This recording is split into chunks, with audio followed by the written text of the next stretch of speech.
This is Rick. Since I'm heading things off, they asked me to welcome you all to the webinar. We hope this will be relatively brief, but we do have a lot of good content elements to share with you that I hope you'll find worthwhile. You'll see the agenda that's on the screen. The only thing we'll be doing differently is Debbie won't be speaking to the spring, summer, and winter meetings. Instead, she'll be sending out an email on that matter. All right, well, let's go ahead and get started. This is probably something you've seen in an earlier version. Here a while back, Debbie asked us to put together what we will call DHRM University or DHRMU.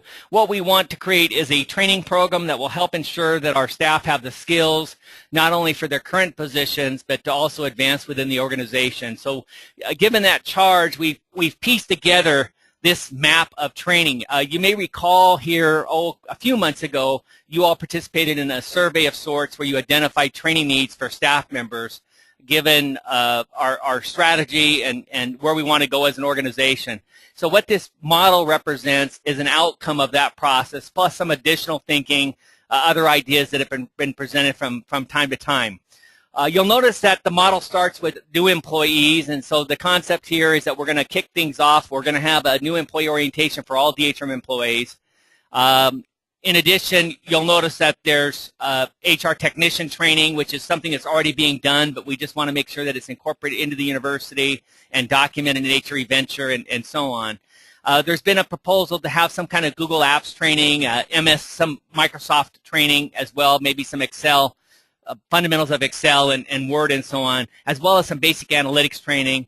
Notice employment law is important to all of our positions, so we touch employment law a number of times through this approach. So anyway, you can go ahead and take a look at that for just a few moments, and then I want to highlight some of the things that we're working on currently, the things that we're going to use to launch this DHRM University. And by all means, if you have any questions about any of these elements, please feel free to tap them into the chat window there, and we'll try to respond to those as well. Our initial training offering in this new program, the new DHRM University, will actually be the new employee orientation. We're going to kind of recreate this, and it'll be used as a way to introduce new members to our organization structure, our culture, our standard expectations, and important policies. And so that'll be taking off with our next group of ERIC hires, which we anticipate will be in July. Following on that will be training that we call, you'll look down under the title Advanced HR. We are currently putting together a course called Intermediate Employment Law. And the purpose of this course is to take those new specialists. We have about 10 specialists who have been hired over the last 3 years, with Seth being the most senior, and putting them through a fairly systematic training program. The way it's mapped out now, it'll be a 16-week course, but 8 sessions. And we're anticipating that we'll get together one morning every 2 weeks to chat about various elements of employment law. Bob will take part in that, as well as some of those the HR specialist experts in the various disciplines and so on. I don't remember if I set you out. I may have already forwarded you the document that kind of describes this a little bit better.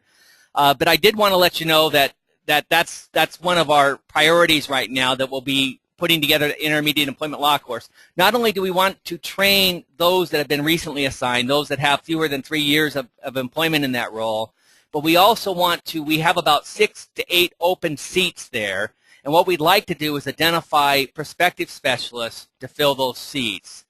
And so you'll have a big role in that, because before we put a prospective specialist in that seat, we want you to all endorse, as the manager of that individual, endorse whether or not they are a prospective specialist. And when I say prospective, that would mean that they're ready now to be promoted if an opportunity were to present itself. Eventually, we hope to run this course long enough that everybody who's interested will have an opportunity to take it. But initially, we want to make sure that we fill the few seats that we have with those that have the most potential to become a specialist immediately or within the next 6 months or so, if an opportunity for that presented itself. So I will send out additional information on that. You'll notice there's also a class here that's called HR Fundamentals. If you back up a bit, it's near the Basic HR tab on the, what would that be, the left-hand side of the screen. What we're doing with that is we're kind of recreating the HR core training that many of you or all of you experienced here a while back, but we're going to use it as a way to introduce newer members of our organization to the fundamental aspects of HR, everything from compensation to classification to recruitment to the employment law issues and so on. All those things that many of us have learned through the School of Hard Knocks or through other means. We're going to try to provide some sort of introduction to those topics there. This is particularly for people that are relatively young in their careers, just to kind of give them an introduction to what our department does and how we do it, and hopefully enable them to maybe plan their careers or identify something they would really like to do, or perhaps say, I don't want to do that stuff at all. So we never know what the outcomes might be. But anyway, so the first classes that we're rolling out, once again, are the new employee orientation, the intermediate employment law course, and the HR fundamental course. And there's one other here, and this is something that you all need to be apprised of as well. We are working feverishly on putting together a comprehensive job analysis classification course. So you'll notice that training title classification is found under HR analyst there. And so that is we're intending to roll that out in September or thereabouts. And this will be something that we would expect every field office person goes to, particularly managers and analysts, so that we can start focusing on performing better job analyses and making better classification decisions and so on. So that's something that we'll be rolling out some additional information real quickly on. Anyway, feel free to review this strategy map, if you will, and if you do have any questions or comments or concerns, by all means, I'd love to hear them. This is truly a draft and probably always will be. It's just kind of a way to collect our thoughts on what might be trained. It's not intended to be the be-all, end-all final document. So I will appreciate any feedback you have on that, either today or at any time. The other thing I want to talk to you about briefly is the VOP program, the Veterans Employment Opportunity Program. This is now, I think, pretty much complete. You have the business practices, which are found in the document. I sent it last week before our last meeting, and this is a diagram from that document. In addition, the recruiters, I believe, have received a technical manual on how to do the VOP within the recruitment system. So anyway, this is the kind of a diagram of what the process looks like.